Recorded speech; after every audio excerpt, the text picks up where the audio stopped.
In this video, I want to explain the Lindwall releasing technique. It is a simple and yet profound technique that helps release not just emotions, but also attitudes and beliefs.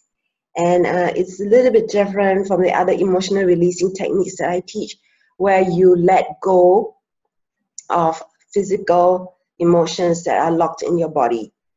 The Lindwall releasing technique is a little bit more energetic and subtle. Okay, so different techniques just serve different purposes, and it's not that one is better than the other.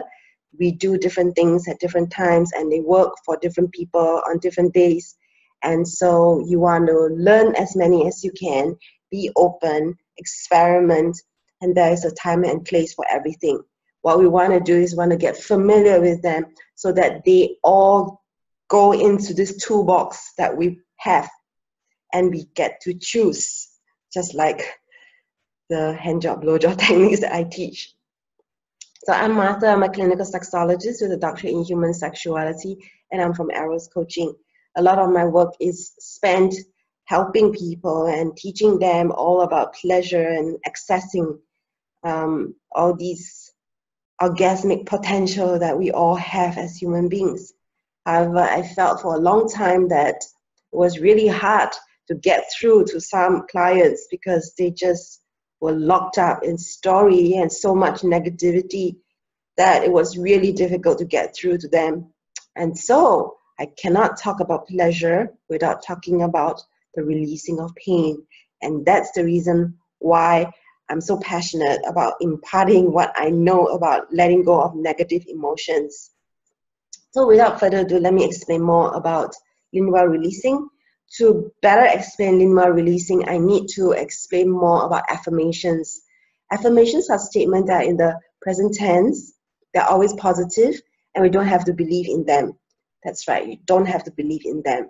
So an affirmation would include statements like, for instance, starting with I am beautiful, I am successful, I am smart, I am disciplined.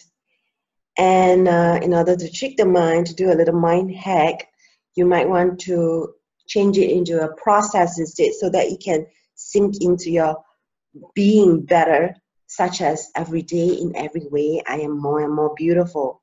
Every day in every way, I'm more and more successful. Every day in every way, I am more and more disciplined. Okay. So when we want to think of releasing, we want to think of the water, dirty water in a cup, say in a glass.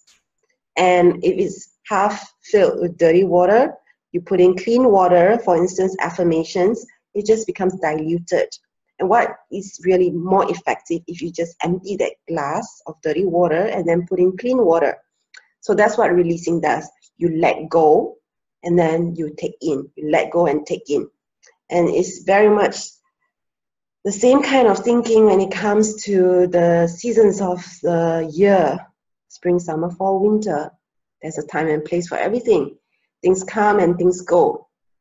We take in food and then we pass it out of our system with our urine and our feces. And that's actually a part of life. There are people who suffer from chronic constipation like myself. And it's not good for our bodies to hold on to stuff that doesn't serve us.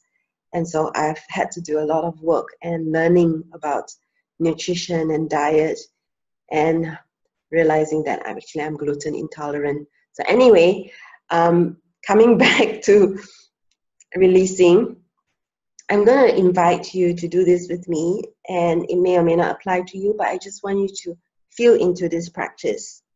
You need to feel it and feel good about it, and then you will want to practice this technique. So I'm going to invite you to sit up straight and put your palms on your lap and just close your eyes, listen to my voice. And when I say breathe, you just breathe. You don't say the word breathe. So I say, you say. So you just repeat after me. Are you ready? So just sit down and just close your eyes. We're going to do some releasing around the word discipline. Okay? I release my belief that I'm ill-disciplined. Breathe. I release to judge myself for moments in life when I have been ill-disciplined. I release to fail to recognize when I have been disciplined. I release to be so hard on myself that instances of ill-discipline makes me ill-disciplined. I release to be so critical of myself that there is no room for compassion for myself. I release to hold myself to standards that are so high that it's impossible to meet, so much so that I feel bad about myself all the time. Breathe. I release the need to expect myself to be perfect because there's no perfect person. Breathe. I release to believe that I can never be a disciplined person because I am imperfect. Breathe.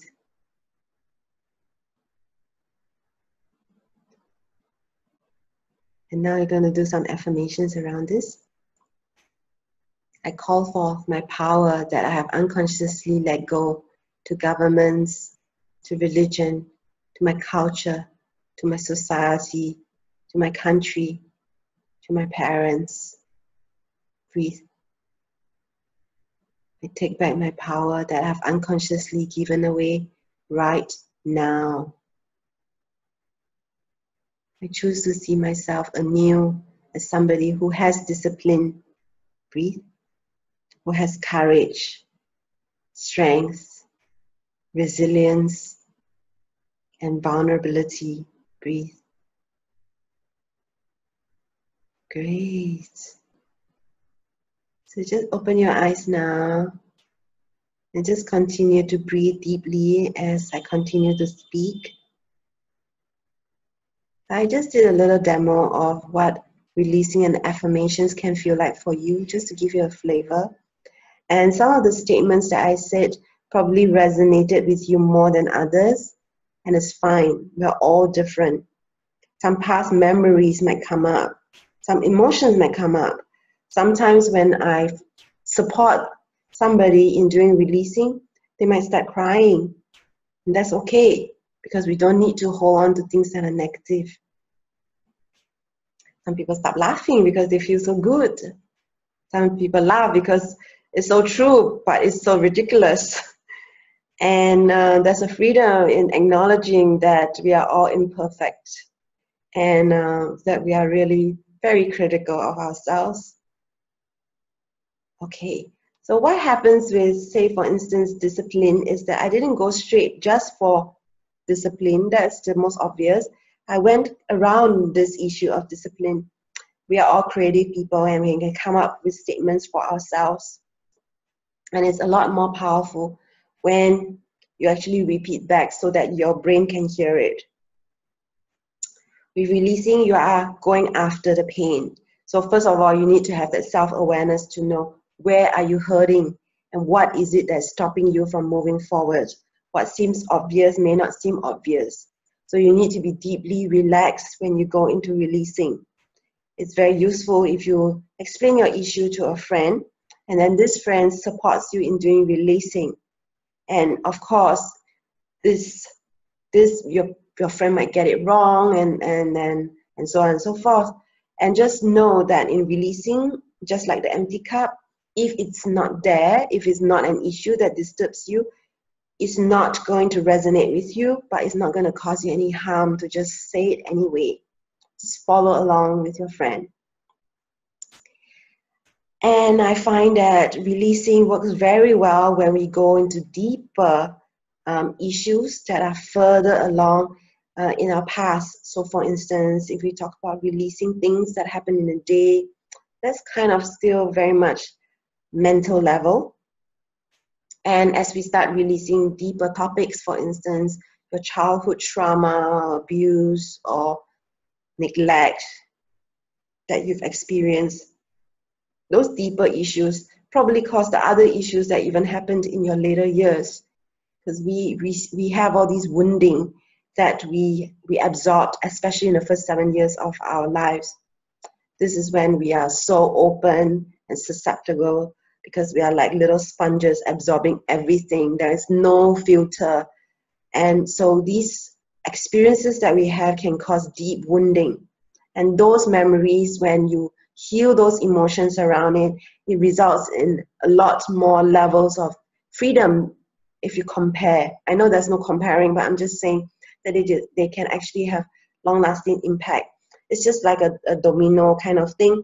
If you or pick up sticks, if you draw the one right at the bottom, everything just has this tumbling effect. So just because there are different issues, and some of the issues are deep in the past, it doesn't mean that you cannot access them and you cannot do healing around it. There is a lot of fear in doing emotional release, in the sense that if you let go of something, you will forget. You will not forget. This is what wisdom means. You actually get older, you have experiences, and then this becomes something that you actually live through. So you will not forget, but you don't need to hold on to the pain. The pain doesn't serve you. It takes a brave person to say, I don't need all this garbage and I want to let that go. Okay, so in a nutshell, I kind of explained a lot of what emotional release, especially, namely the Lindwall releasing, does. I want to make it clear that even though I share the Lindwall releasing technique, I am not trained to teach Lindwall releasing officially. I am not a trained facilitator of Lindwall releasing. I just know that there are a lot of benefits of Lindwall releasing.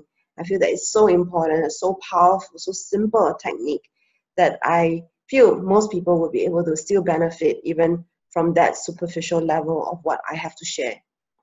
If you're interested to go and get a proper Lindwall releasing session, you may want to go to look for a master practitioner.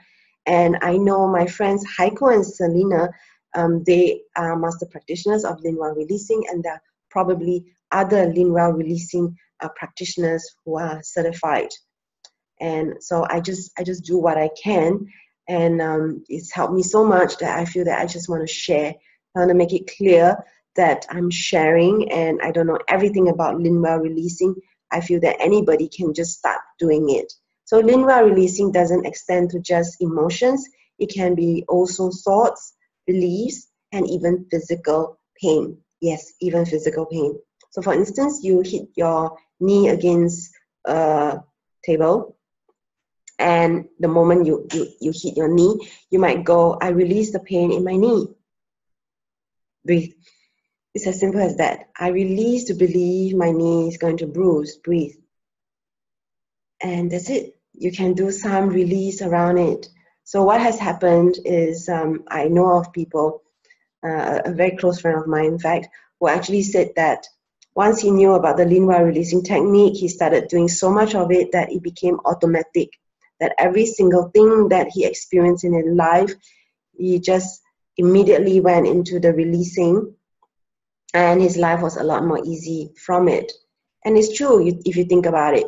If you dirty your finger on something, you wouldn't want to hold on to that. Maybe it might stain your finger, this whatever thing, ink maybe that you came across. So, you know, it's easier to just wash it off immediately. So if something comes in, and just let it go, and it's just being in a state of constant flow, you know, and you keep yourself clean, and at a certain point, it's going to accumulate so much so that you're actually letting go more than what you're taking in, and so life is no longer a strife. It's going to be a breeze, and it can be effortless. And let me tell you that Lindwall releasing has really helped me a lot. As somebody who is an empath and highly sensitive, I have suffered a lot for many, many years. I didn't know how to let go of all these things I was picking up. I was feeling scared. I was feeling overwhelmed. Lindwall releasing helped me a lot. There were other things that has helped me a lot, such as art of feminine presence practices that I have learned, and energetic practices of how to clear my energies has also helped me a lot. And so this is Lindwall Releasing that I'm sharing with you. I'd love to hear from you if you have any questions, comments, feedback. I hope that I have been really clear and you get an idea of how to use this technique and how this can help you the way it has helped me.